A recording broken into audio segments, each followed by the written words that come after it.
Rafael Nadal, retired legend, 22-time Grand Slam champion, the greatest clay court player the sport has ever produced, reportedly paid $10,000 just to sit in the stands and watch Alex Eala compete. The tennis world stopped when that story broke.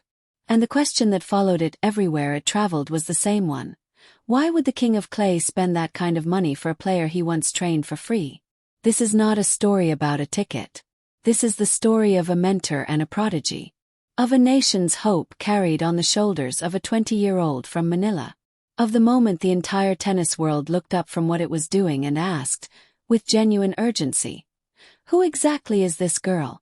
Stay with us, because by the end of this, you're going to understand precisely why Rafael Nadal calls Alex Eala one of the most special players he has ever seen, and why the tennis world is only now beginning to catch up to something he recognized years before the rest of us were paying attention.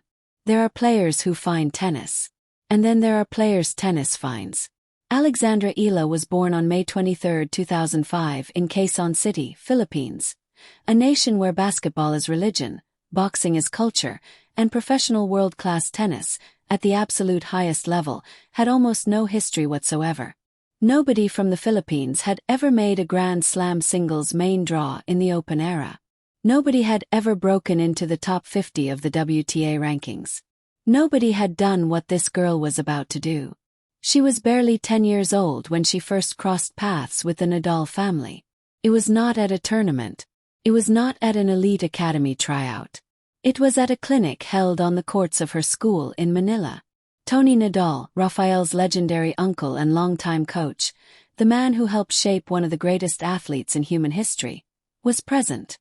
And in a crowd of wide-eyed young children, a small girl from Quezon City walked up and hit a few balls with him. She would laugh about it years later in an interview, saying there was a video on YouTube that Tony had fed her a few balls while he was in Manila, that he probably did not remember. But she swore it happened. She swore it happened, and so did everything that came after. By 12 years old, Eala had packed her bags, said goodbye to her family, and moved to Mallorca, Spain, to the Rafa Nadal Academy. A place built on clay courts, relentless discipline, and the foundational belief that greatness is not given. It is earned. Drill by drill, point by point, day by merciless day. She spent 6 years inside those walls. 6 years away from home. 6 years training in a country whose language was not her own, chasing a dream that her country had never seen realized at the professional level. She won the Junior Australian Open Doubles title in 2020, the Junior French Open Doubles in 2021, and then in 2022 she made history, winning the Junior US Open Singles title, becoming the first Filipino ever to do so. But junior titles are one thing. Professional tennis is a different universe entirely. And the question that hovered over Eala as she graduated from the academy in 2023 was the same one that follows every prodigy who has ever left the safety of a structured training environment and stepped into the unforgiving reality of the senior tour. Can she do it for real? The answer was coming. And it would shake the sport to its foundation. March 2025. The Miami Open. One of the most prestigious WTA 1000 events on the calendar. A tournament that has witnessed Serena Williams, Steffi Graf, and every legend the sport has ever produced perform on its courts. Ranked 140th in the world, Eala arrived on a wild card, an invitation perhaps extended by organizers who sensed something in this young Filipina that the rankings could not yet measure. Nobody expected what happened next. She dispatched American Katie Volanets in the opening round. Clean. Composed. 6-3, 7-6. The tennis world barely noticed. A wild card win, it happens. Then came Yelena Ostapenko, former French Open champion, a player whose forehand is built on controlled chaos and hits with a kind of pace that strips paint. Eala won 7-6, 7-5. People started paying attention. Then came Madison Keys, the reigning Australian Open champion, world number 5. The kind of player that wild cards simply do not beat. Eala won 6-4, 6-2. It was not even particularly close. The tennis world was now fully, completely, urgently awake. And then fate, with the dark humor it reserves for sport's most dramatic moments, placed Iga Swiatek across the net in the quarterfinals. World number 2. Five-time Grand Slam champion. The most dominant player in women's tennis over the previous 3 years. And here is what made it extraordinary beyond even that. Swiatek had attended Eala's graduation ceremony from the Nadal Academy 2 years earlier, invited by Rafa himself. They had shared an emotional moment on that day, the champion honoring the graduate. And now, on one of the biggest stages in women's tennis, they met in competition. Eala won 6-2, 7-5. The Philippines erupted. The tennis world went quiet for a moment, that specific electric silence that precedes an eruption. Rafael Nadal, watching from retirement, posted immediately, "We are extremely proud of you, Alex. What an incredible tournament. Let's keep dreaming." She would lose in the semi-finals to Jessica Pegula. But none of that changed what had just happened. In 1 week, a 19-year-old wildcard from a country with no professional tennis tradition had beaten 3 Grand Slam champions and become the highest-ranked Filipino player in WTA Tour history. And somewhere in Mallorca, at the academy he built, Rafael Nadal was making plans. The summer and fall of 2025 were a whirlwind. She reached her first WTA final at Eastbourne in June. Won her first WTA 125 title in Guadalajara in September. Broke into the top 50. Made her Grand Slam main draw debut at the French Open and won her first match there, becoming the first Filipino in the Open era to win a Grand Slam singles main draw match. At the Southeast Asian Games in Thailand, she won gold in women's singles, ending the Philippines' 26-year drought in that event. Even winning that gold medal came with drama. 3 questionable line calls from the same linesman. A formal in-match request to have that linesman replaced. A rare, bold, and deeply consequential move on that stage at that moment under that level of pressure. She made the request, returned to the baseline, and won the match. Under pressure that would have fractured many more experienced players, she held together completely. And through all of it, every match, every milestone, every historic first, a man in retirement in Mallorca never stopped watching. On November 19, 2025, exactly 1 year to the day after his retirement from professional tennis, Rafael Nadal stepped back onto a tennis court. Not for a comeback. Not for an exhibition. Not for any commercial arrangement.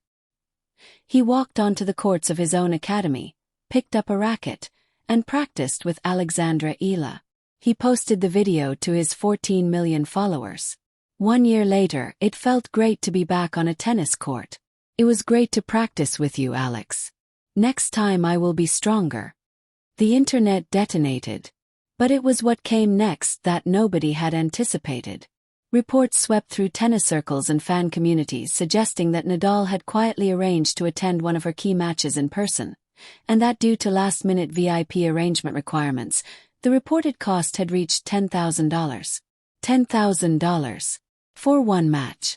Eala had spoken earlier in the year about the moment Nadal first messaged her privately. "It was the first time he ever messaged me personally, so that was a shock to see. Funny story, I only saw it a couple of days later. It was exciting to see his notification. She only saw it a couple of days later. That detail humanizes everything." Here is a 20-year-old from Manila, ranked inside the top 50 of the world, so completely consumed by the daily demands of building a professional tennis career that she missed a private message from Rafael Nadal for 2 days. And here is the greatest clay court player in history. A man who could go anywhere, do anything, see anyone, choosing to spend $10,000 to sit in a stadium and watch her compete. That is not a fan purchasing a memory. That is belief. That is the kind of faith that champions recognize in each other across generations. The reaction when the story broke was divided in a way that revealed something honest about how the tennis world processes newcomers. Filipino fans flooded every platform with pride that defied measurement. In a country where tennis has always been a distant dream, the idea that the sport's greatest retired champion was paying out of pocket to watch their player compete represented a validation that goes beyond any ranking or title the sport can offer. But criticism arrived quickly. Analysts pointed to the serve, long identified as the most vulnerable dimension of Eala's game. Her numbers from the Dubai quarter-final loss to Goff told a difficult story. 32% of points won behind her first serve, 40% behind her second. Against the very best players in the world, those numbers cannot hold up. Questions about her physical conditioning followed. Fatigue performances were being scrutinized with an intensity that felt, to many observers, simultaneously legitimate and premature for a 20-year-old. Some voices went further, suggesting that Nadal's very public endorsement, broadcast to tens of millions of followers, was adding a weight of expectation to a young player still figuring out the senior professional tour. That the story of the $10,000 ticket was being used to construct a narrative that was running ahead of where Eala's game actually was. She had beaten Swiatek once. She had won a WTA 125 title. She was ranked in the 40s, remarkable for a Filipino player, but still an emerging talent in global terms. Not yet the finished article the story seemed to be presenting. These criticisms are not without merit. They are also missing the most important point entirely. When Eala sat down at a press conference in Abu Dhabi in early 2026, she was asked what it was like to share a court with a man who built the academy that shaped her. She said it was physically demanding even though he had been off the court for a year. That just being able to say she had trained with Rafa was incredible. That she felt very lucky and blessed. That he told her it was important to surround yourself with good people.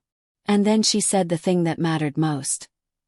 He told me other things about my game. He told her things about her game. He did not simply show up to celebrate. He showed up to teach. The $10,000 was not a fan purchasing a memory. It was a mentor continuing an investment he had begun in a young player before she was old enough to hold a professional license. The serve struggles are real. They will be addressed. Nadal knows this better than anyone, because he spent his own early career being told that his game was too physical to last, that his extreme topspin was a liability rather than a weapon, that his left-handed setup would never hold up against the very best. He won 22 Grand Slam titles. When Nadal looks at Alexandra Eala, he is not looking at the player she is right now. He is looking at the player she is becoming. And that, more than any ticket price, any ranking number, any serve percentage, is the real story. March 2026. Indian Wells. The Sunshine Swing. Eala is ranked in the 30s. She just beat a top 10 player in Dubai. She is moving faster than most of her critics can track. From a clinic in Manila to the courts of Mallorca. From a wild card ranked 140th to seeded status at WTA 1000 events.